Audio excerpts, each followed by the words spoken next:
My name is Margaret, and I'm 73 years old. I've been sitting here for hours, trying to find the right words to tell you about my son Michael. He would have been 45 this past spring. Those are the hardest words in the English language, aren't they? People always ask me how I'm doing, and I tell them I'm fine. But the truth is, I haven't been fine for over a decade. Not since the day I got that phone call. Not since the day I lost my boy to the demons that had been chasing him for 20 years. Michael was born on a snowy February morning in 1979. He was the most beautiful baby I'd ever seen, with these bright blue eyes that seemed to look right through you. His father, Robert, was so proud. We brought him home to our little house on Maple Street, and I remember thinking that our lives were finally complete. We had struggled for years to have a child, and Michael was our miracle. He was such a bright little boy, always curious, always asking questions. Mommy, why is the sky blue? Mommy, where do the birds go at night? I loved those questions. I loved that he saw wonder in everything around him. He was gentle too, always bringing me dandelions from the yard, telling me they were the most beautiful flowers in the world. School came easy to Michael. He was reading before kindergarten, doing math problems that challenged kids twice his age. His teachers loved him. He was polite, respectful, always had his homework done. Other parents would tell me how lucky I was to have such a good boy, and I was lucky. I felt like the luckiest mother in the world. But looking back now, I wonder if I should have seen the signs earlier. Michael was always so sensitive. He felt everything so deeply. When he was 8, our neighbor's dog got hit by a car, and Michael cried for days. When he was 10, he came home from school upset because a classmate had been teased for wearing hand-me-down clothes. He couldn't understand why people were cruel to each other. The teenage years brought changes I wasn't prepared for. Michael, who had always been my sunny boy, started getting moody. His grades began to slip. He spent more time alone in his room, listening to music I didn't understand. I told myself it was normal teenage behavior. Robert said boys his age needed space to figure themselves out. Maybe we should have pushed harder. Maybe we should have asked more questions. It started with alcohol. I found a bottle hidden in his closet when he was 16. When I confronted him, he broke down crying, promising it would never happen again. He said he was just experimenting, that all his friends were doing it. I wanted to believe him so badly. I wanted to think that one conversation would fix everything. But it didn't stop. The drinking got worse. Then came the marijuana. Then pills. Each time I discovered something new, Michael would apologize, promise to do better, and I would forgive him because that's what mothers do. We love our children no matter what. We believe in them even when they stop believing in themselves. Robert and I tried everything we could think of. We set stricter rules, took away privileges, searched his room regularly. We sent him to counselors, tried family therapy, even moved to a different neighborhood hoping a fresh start would help. Nothing worked. Michael was slipping away from us, and I felt helpless to stop it. The worst part was watching him lie to us.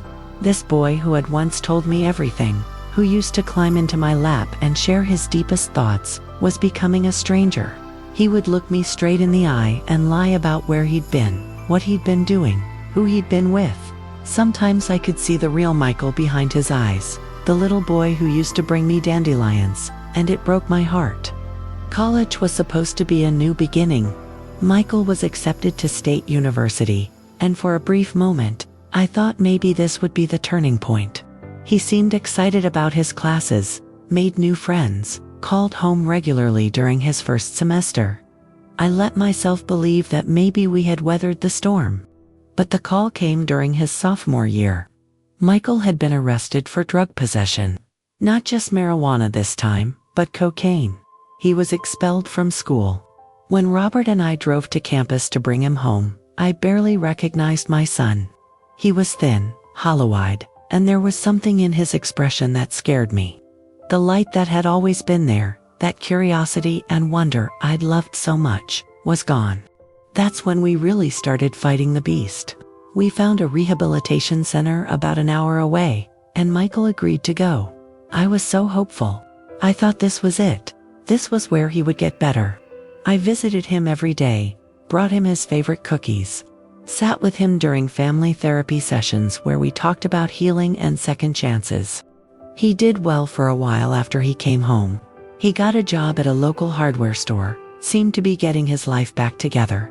He even started dating a nice girl named Sarah. For about 6 months, I thought we had our Michael back. I should have known it was too good to be true. The relapse was devastating. I found him passed out in his car in our driveway, and I knew immediately that he was using again. When he sobered up, he cried in my arms like he had when he was a little boy. He begged me to forgive him, promised he would get clean, said he hated what he was doing to our family. And I forgave him, because that's what mothers do. We tried rehab again, and again, and again. Over the next 15 years, Michael went through 7 different treatment programs. Some were close to home, others were across the country. We spent our entire retirement savings trying to save our son. We sold our house, downsized to a small apartment, gave up vacations and new clothes and nights out. None of it mattered. I would have given everything I had and more if it meant getting my boy back. Each time Michael got out of treatment, I would hope I couldn't help myself. Hope was all I had left. Sometimes he would stay clean for a few months, occasionally even a year. He would get a job, start talking about his future, and I would let myself believe that this time was different. But it never was. The demon always came back. The addiction changed him in ways that still haunt me. My gentle, sensitive son became someone I barely recognized. He stole from us, lied constantly, manipulated everyone who loved him. He pawned my mother's wedding ring, the one thing I had left of her. He forged checks, sold everything valuable in our house, even broke into his own grandmother's home looking for money. But the worst part wasn't the stealing or the lying. It was watching him disappear piece by piece.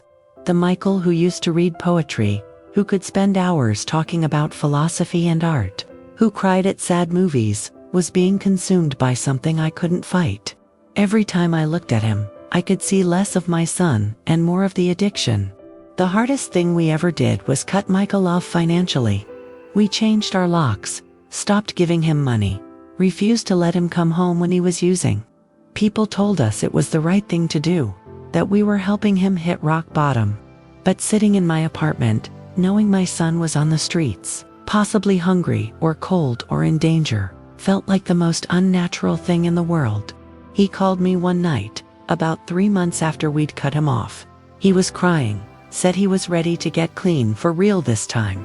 He sounded like my little boy again, scared and desperate and wanting his mother. Every instinct I had told me to go get him, to bring him home, to hold him and tell him everything would be okay. But I'd learned the hard way that love wasn't enough. I told him I would help him get into treatment, but that he had to want it for himself. He went to rehab that 8th time, and something was different. He seemed more serious, more committed. He stayed the full 90 days, participated in group therapy, worked the steps. When he got out, he moved into a sober living house and got a job at a coffee shop. For the first time in years, he looked healthy. He had gained weight. His color was better, and most importantly, I could see my son in his eyes again. We started having dinner together once a week. Michael would tell me about his job, his roommates, the meetings he was attending. He talked about wanting to go back to school, maybe study counseling so he could help other people struggling with addiction. I was so proud of him. After all those years of fighting, it felt like we were finally winning. He stayed clean for almost 2 years. 2 wonderful years when I had my son back. We went to movies together, took long walks, talked about everything and nothing. He even started dating again, a woman named Lisa who was also in recovery. They seemed happy together, and I allowed myself to dream about a future where Michael got married, maybe had children, lived a normal life. But addiction is a patient disease. It waits, and it watches, and it strikes when you least expect it. Michael's sponsor, a man who had been clean for 10 years, relapsed and died of an overdose. The death shook Michael badly. He blamed himself, said he should have seen the signs, should have been there to help. I tried to tell him it wasn't his fault, that addiction was a disease, that he couldn't save everyone. But I could see the guilt eating at him. The relapse happened slowly this time. I didn't notice at first because I didn't want to notice.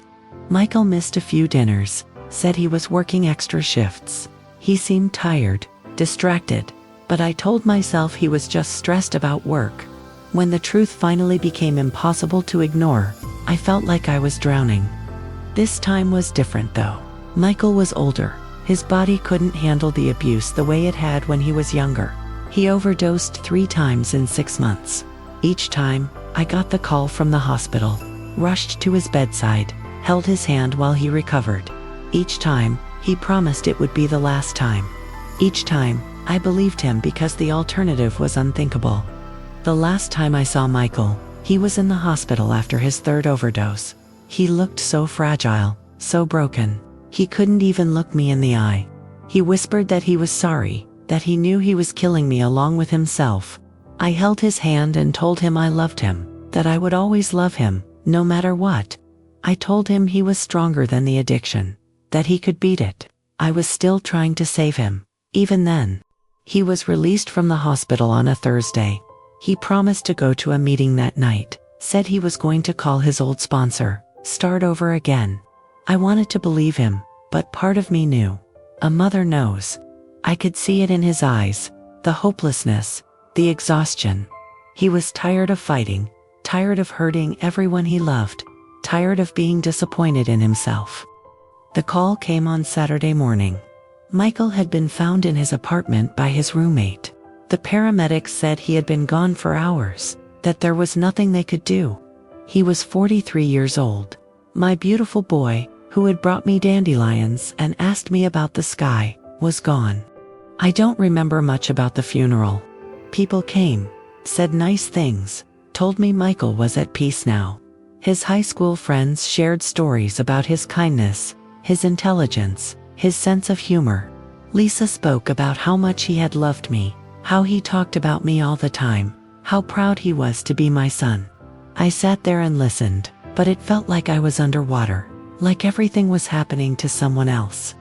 The guilt came later. It started small, little whispers in the back of my mind. You should have done more. You should have seen the signs earlier. You should have never cut him off. You should have never let him leave the hospital. The whispers grew louder, more insistent, until they were screaming at me every waking moment. I started going over every decision I'd made, every conversation we'd had, every time I'd said no when he asked for help. I wondered if I'd been too strict when he was young, too lenient when he was older. I wondered if I'd pushed him too hard or not hard enough. I wondered if there was some magical combination of words or actions that would have saved him. Something I'd missed or forgotten or been too stupid to see. The worst part was the what-ifs. What if I had found the first bottle sooner? What if I had been more vigilant? What if I had never let him go to college? What if I had kept him home, watched him every second, never let him out of my sight? What if I had been a better mother, a stronger mother, a mother who knew how to save her child? Robert tried to help me through the grief, but he was drowning too. We had spent so many years focused on Michael, on his addiction, on trying to save him, that we had forgotten how to talk to each other about anything else. Our marriage, which had survived 20 years of chaos and heartbreak, couldn't survive the silence that came after. Robert moved out about a year after Michael died. We didn't fight about it. We just both understood that being together was too painful, that we reminded each other of all the ways we had failed.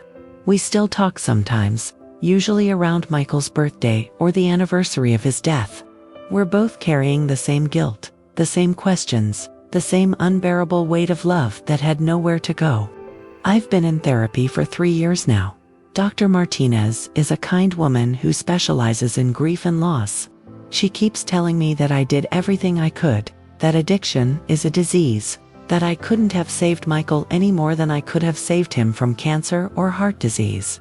Intellectually, I understand this, but in my heart, in the place where a mother's love lives, I still feel like I failed him.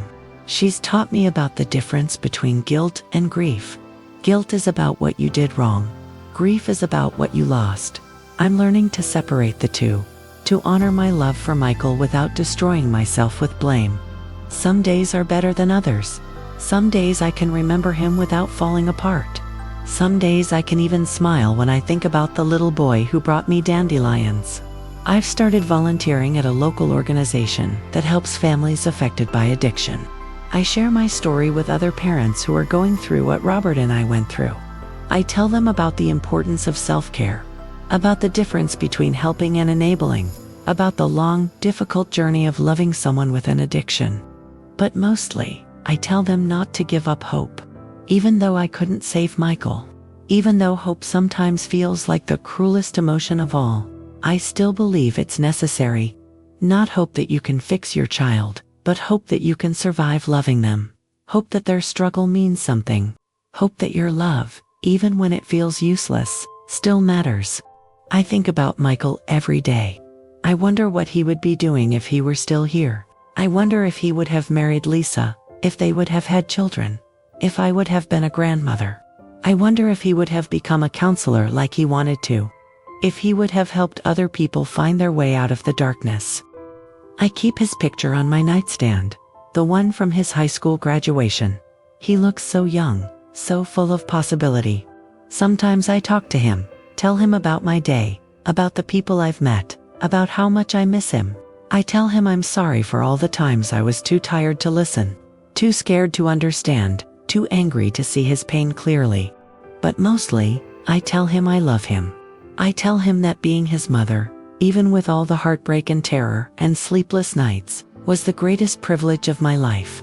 I tell him that he was never a burden, never a disappointment, never anything less than the most precious gift I ever received. I tell him that I'm proud of him for fighting as long as he did, for trying as hard as he could, for loving us even when the disease made it impossible to show it.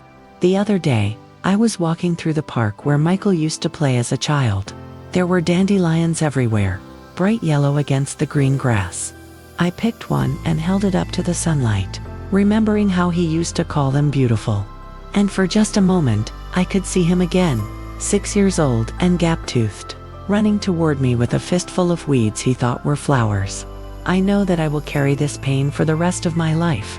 I know that there will always be a part of me that wonders if I could have done something different, something more, something better. I know that the guilt will never completely go away, that it will always be there, lurking in the shadows of my heart. But I also know that I loved my son with everything I had.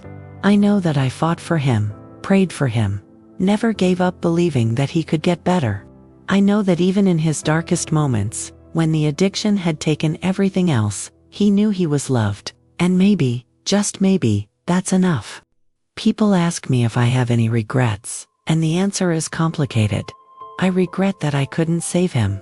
I regret that I couldn't take his pain away. I regret that he never got to experience the life he deserved, the happiness he was capable of. I regret that I will never hold his children, never dance at his wedding, never grow old knowing that my son was safe and whole. But I don't regret loving him. I don't regret the 20 years I spent fighting for him, even when it felt hopeless. I don't regret the money we spent, the sleep we lost, the tears we cried. I don't regret any of it, because that's what love is. Love isn't about success or failure, about saving or being saved. Love is about showing up, again and again, even when you don't know how to help. Michael taught me that. In his struggle, in his pain, in his inability to overcome the demons that haunted him. He taught me what it means to love without conditions, without expectations, without the promise of a happy ending. He taught me that sometimes the most profound love is the love that can't fix anything, that can only bear witness, that can only say I'm here, I'm not leaving, I love you no matter what. I'm 73 years old, and I don't have many years left. When I die, I will take this story with me. I will take the guilt, the regret, the endless questions about what I could have done differently. But I will also take the love, the fierce, protective, unconditional love that defined my relationship with my son. I will take the memory of his laugh, his curiosity, his gentle heart. I will take the knowledge that I was privileged to be his mother, even if I couldn't be his savior. Tonight, I'll go to bed like I do every night, and I'll say a prayer for my son. I'll ask whatever powers that be to watch over him, to keep him safe, to let him know that his mother still loves him, still thinks about him, still carries him in her heart. I'll ask for forgiveness for my failures, for my mistakes, for all the ways I fell short of the mother he deserved. And then I'll try to sleep. And I'll dream of dandelions and bright blue eyes, and a little boy who thought his mother could fix anything. And for just a few hours, in that place between sleep and waking, maybe I can believe that love really was enough, that I really did do everything I could, that my son really did know, even at the end, how much he was loved. Because that's what mothers do. We love our children, no matter what. We carry them in our hearts, even when we can't carry them in our arms.